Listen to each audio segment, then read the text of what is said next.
ጤና ይስጥልን የተከበራችሁ የዜና ቤት ሚዲያ ቤተሰቦች እንደምን አላችሁ? አሁን የደረሱንን መደመጥ ያለባቸውን ሰበር መረጃዎች ይዘን ቀርበናል። አብራችሁን ቆዩ።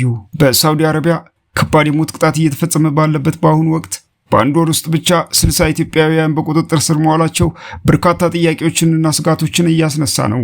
በዝርዝር የምናየው ይሆናል። በሌላ በኩል በአትሌቲክስና የሰውነት ግንባታው ዓለም ትልቅ ስጋት የደቀነው ድንገተኛ ሞት። ፕሮፌሽናል የሰውነት ግንባታ ስፖርተኞች በወጣትነታቸው ድንገት ህይወታቸው እንዲያልፍ የሚያደርገው ሚስጥራዊና አደገኛ ምክንያት ይፋ ሆኗል። እስከ መጨረሻው አብራችሁን ስትቆዩ እነዚህና ሌሎች በርከት ያሉ ትኩስ መረጃዎችን ታደምጣላችሁ። እንደተለመደው ሁልጊዜም ትክክለኛና ሚዛናዊ መረጃዎች በፍጥነት እንዲደርሷችሁ የዩቲዩብ ቻናላችንን ሰብስክራይብ በማድረግና የደወል ምልክቷን በመጫን ቻናላችን ቤተሰብ እንድትሆኑ በአክብሮት እንጠይቃለን። አሁን በቀጥታ ወደ መጀመሪያው መረጃችን እናልፋለን።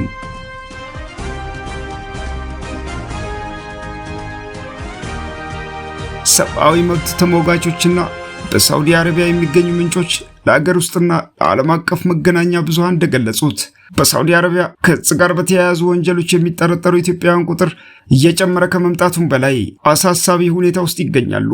በቢቢሲ ዘገባ መሰረት በዚህ ነሐሴ ወር ብቻ ጫትን ጨምሮ የተለያዩ የተከለከሉ እጾችን ወደ አገሪቱ ለማስገባት ሞክረዋል የተባሉ ቢያንስ 60 ኢትዮጵያውያን በቁጥጥር ስር ውለዋል። ትናንት ረቡዕ ነሐሴ 20 ቀን ብቻ 290 ኪሎ ግራም ጫት ይዘዋል የተባሉ 15 ኢትዮጵያውያን መያዛቸውን የሳውዲ ድንበር ጥበቃን ጠቅሶ የሳውዲ ጋዜጣና አልሪያድ ዘግበዋል። ተጠርጣሪዎቹ በቁጥጥር ስር ያሉት እንደ ጃዛን፣ አስሪና ሪያድ ባሉ ግዛቶች በተካሄዱ ዘመቻዎች እንደሆነም ተመልክቷል። ይህ በሳውዲ አረቢያ የተካሄደው አዲስ የቁጥጥር ዘመቻ አገሪቱ ከእጽ ጋር በተያያዙ ወንጀሎች በተፈረደባቸው ኢትዮጵያውያን ላይ ተከታታይ የሞት ቅጣት እየፈጸመች ባለችበት ወቅት የተከናወነ ነው። ቢቢሲ እንደዘገበው ባለፉት ሰኔና ሐምሌ ወራት በቀናት ልዩነት በርካታ ኢትዮጵያውያን ላይ የሞት ቅጣት ተፈጽሟል። ዓለም አቀፉ የሰብአዊ መብት ተሟጋች ሂውማን ራይትስ ዎች በሐምሌ ወር እንዳስታወቀው ከጥር ወዲህ ቢያንስ 17 ኢትዮጵያውያን በሞት የተቀጡ ሲሆን በአሁኑ ሰዓት ደግሞ ወደ 200 የሚጠጉ ኢትዮጵያውያን የሞት ቅጣት ተፈርዶባቸው በእስር ቤት እንደሚገኙ በስፍራው የሚገኙ ምንጮች ለቢቢሲ ተናግረዋል። እንደ ሳውዲ ጋዜጣና አልሪያድ ዘገባዎች ከሆነ ከነሐሴ 2 ቀን ጀምሮ በተካሄዱ 9 ዘመቻዎች ተይዘዋል ከተባሉት 60 ኢትዮጵያውያን በተጨማሪ ትናንት የተያዙት ግለሰቦች 33 ኪሎ ግራም ሐሺሽና ከ72000 በላይ የሕክምና ቁጥጥር የሚደረግባቸው ክኒኖችን ለማስገባት ሲሞክሩ ተይዟል ተብሏል። ቢቢሲ እንዳስነበበው በቁጥጥር ስር የዋሉት ግለሰቦች የመጀመሪያ ደረጃ ህጋዊ ሂደት ተጠናቆ ጉዳያቸው ወደ አቃቤ ህግ ቢመራም ምን አይነት ቅጣት እንደሚጠብቃቸው እስካሁን ግልጽ አልሆነም። ይሁን እንጂ ባለፈው ዓመት ሳውዲ ውስጥ የሞት ቅጣት ከተፈጸመባቸው 365 ሰዎች መካከል 68 በመቶ ያህሉ ከእጽ ጋር በተያያዘ የተፈረደባቸው ናቸው። ቢቢሲ ያነጋገራቸው ኢትዮጵያውያን እንደገለጹት አንዳንዶቹ እጽ ይዘው የተገኙት ተታለው ወይም በአዘዋዋሪዎች በገባላቸው የገንዘብና የሌሎች ጥቅማ ጥቅሞች ተስፋ ተስበው ነው። ቢቢሲ ያነጋገራቸው በእስር ላይ የሚገኙ ኢትዮጵያውያን አክለው እንደተናገሩት የቀረበባቸውን ክስ ለመቃወም በጠበቃ ለመከራከር ወይም የይግባኝ ሂደት ለማግኘት ምንም አይነት እድል አልተሰጣቸውም። አንዱ እስረኛ እንደገለጸው በመጀመሪያ ቀን ዳኛ ፊት ቀርበህ ክሱን ትቀበላለህ ከተባልክ በኋላ በሁለተኛው ቀጠሮ የሞት ፍርድ እንደሚፈረድብህና ከዚያ በኋላ የመከላከል እድል እንደሌለ አስረድቷል። እንደ ሂውማን ራይትስ ዎችና አምነስቲ ኢንተርናሽናል ያሉ ዓለም አቀፍ የሰብአዊ መብት ተሟጋች ድርጅቶች ይህንን የሞት ቅጣት አውግዘዋል። ሂውማን ራይትስ ዎች በሐምሌ ወር ባወጣው መግለጫ የሳውዲ ባለስልጣናት የተገለሉ ኢትዮጵያውያን ስደተኞችን በሞት እየቀጡ ያሉት ጠበቃ ወይም አስተርጓሚ ባልተገኘበት ለጥቂት ደቂቃዎች በሚቆይ የችሎት ሂደት እንደሆነ ገልጿል። በሌላ በኩል የኢትዮጵያ መንግስት ጉዳያቸው በህግ ሂደት ላይ ያሉና የፍርድ ውሳኔ የተላለፈባቸውን ዜጎች በተመለከተ ከሳውዲ ባለስልጣናት ጋር እየተነጋገረ መሆኑንና 1971 ኢትዮጵያውያን ንጉሳዊ ምህረት እንዲያገኙ ማድረጉን በሐምሌ ወር አስታውቆ እንደነበር ቢቢሲ ዘግቧል። በሌላ ዜና በአትሌቲክስና የሰውነት ግንባታው ዓለም ትልቅ ስጋት የደቀነው ድንገተኛ ሞት። የሰውነት ግንባታ ስፖርተኞች ወይም ቦዲ ቢልደሮች በወጣትነታቸው በድንገት ህይወታቸው እንዲያልፍ የሚያደርገው ሚስጥራዊና አደገኛ ምክንያት ይፋ ሆኗል። የዚህ አስደንጋጭ ክስተት ማሳያ የሚሆነው በቅርቡ በብራዚል የታየው አሳዛኝ አጋጣሚ ነው። በሐምሌ ወር መጀመሪያ ላይ በሺዎች የሚቆጠሩ ተከታዮች ያሉት የ35 ዓመቱ ብራዚላዊ ቦዲ ቢልደር ማይልሰን አራውጆ በጂም ውስጥ ያነሳውን ውብ የጡንቻ ቅርጹን የሚያሳይ ፎቶ በማህበራዊ ሚዲያ ለጠፈ። ነገር ግን ይህ ምስል ከተሰራጨ ከጥቂት ሰዓታት በኋላ በባህያ ግዛት በሚገኘው ቤት ውስጥ በድንገት ህመም ተሰምቶት ህይወቱ አልፏል። የአራውጆ ሞት መንስኤ እስካሁን ባይረጋገጥም አደጋው ግን በዚህ አላቆመም። ይህ አሳዛኝ ሁኔታ ባለፉት ዓመታት በዓለም ዙሪያ በስፋት ሲደጋገም ይታያል። ባለፈው ግንቦት ወር የ22 ዓመት ወጣት አትሌት ጋብሪኤል ጋንሌ በድንገተኛ የልብ ህመም ህይወቱ አልፏል። ባለፈው ዓመትም 2 ብራዚላውያን ቦዲ ቢልደሮች በልብ ህመም የሞቱ ሲሆን አንደኛው በራሱ በውድድሩ ላይ ያለ ነበር ህይወቱ ያለፈው።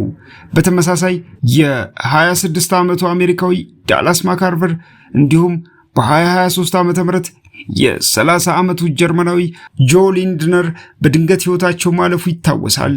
ታዲያ እነዚህ ሙሉ ጤነኛ የሚመስሉ ወጣቶች ለምን ይሞታሉ?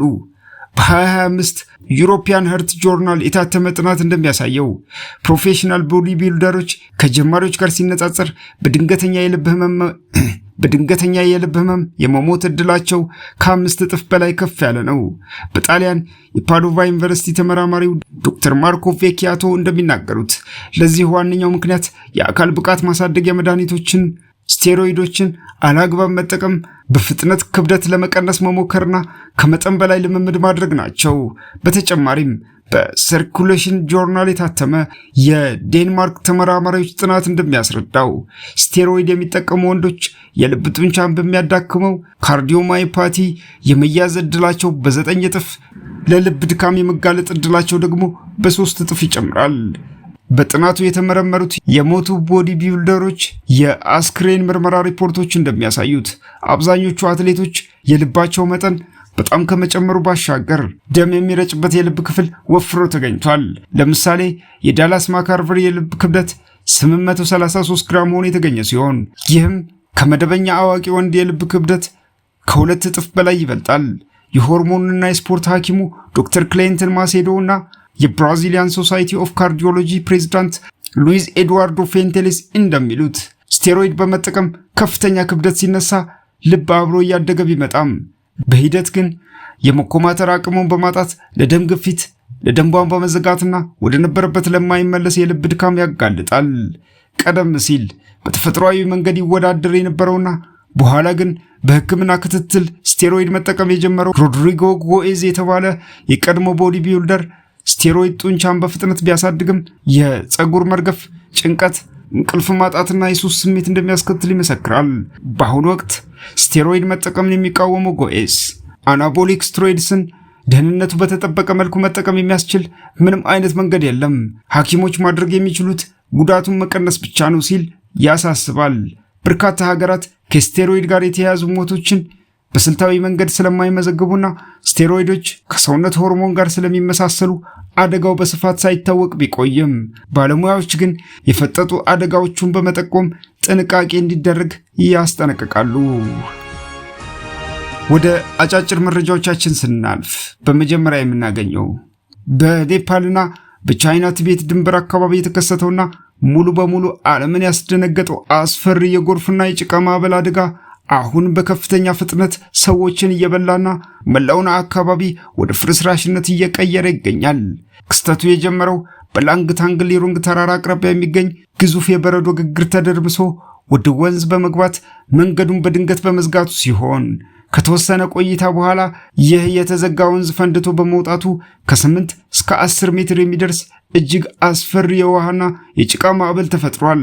ይህ ማዕበል በመንገዱ ያገኘውን በግንባታ ላይ ያለ የውሃ ኤሌክትሪክ ግድብ፣ የድንበር ፍተሻ ጣቢያዎችን፣ ድልድዮችን፣ ሙሉ መንደሮችን በአይን ቅጽበት ጠራርጎ ያጠፋ ሲሆን እስካሁን ከ350 በላይ ሰዎች ሕይወታቸው ማለፉ ተረጋግጦ ከ1000 በላይ የሚሆኑ የሀገር ውስጥ ነዋሪዎችና ከ700 በላይ የውጭ አገር ጎብኚዎች ያሉበት ጠፍቶ በፍለጋ ላይ ናቸው።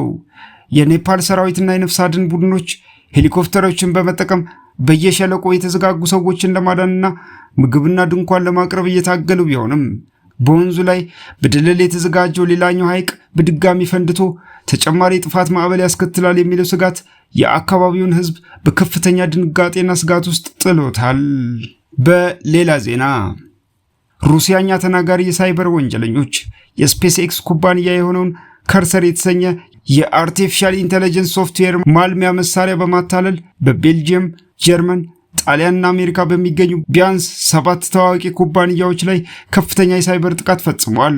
አውሮራ ከተባለው የራንሰምዌር ቡድን የወጡ የተጋለጡ መረጃዎች እንደሚያሳዩት ጠላፊዎቹ ለኤአይ ኤጀንቱ ጥቃቱ ለሙከራና ለሲሙሌሽን የሚደረግ ህጋዊ አሰራር ነው የሚል ሐሰተኛ ምክንያት በማቅረብ የመከላከያ ደንቦቹን በቀላሉ ሰብረው አልፈዋል።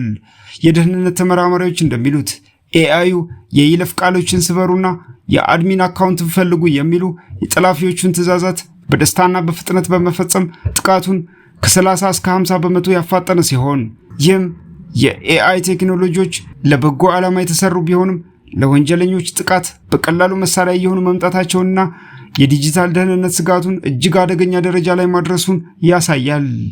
በመጨረሻም ቻይና በሰው ቅርጽ የተሰሩ ህያው የሰው አሳላፊ ወይም ሂዩማኖይድ ሮቦቶችን በስፋት በማምረት ዓለም ላይ የበላይነቱን ለመያዝ ከፍተኛ ገንዘብና የድጎማ በጀት በቢሊዮን ዶላሮች መድባ መንግስታዊ ዘመቻ እያካሄደች ቢሆንም ሮቦቶቹ አሁንም ለኢንዱስትሪና ለትክክለኛ የሥራ ዓለም የሚያስፈልገውን ብልህነትና ፍጥነት አላገኙም።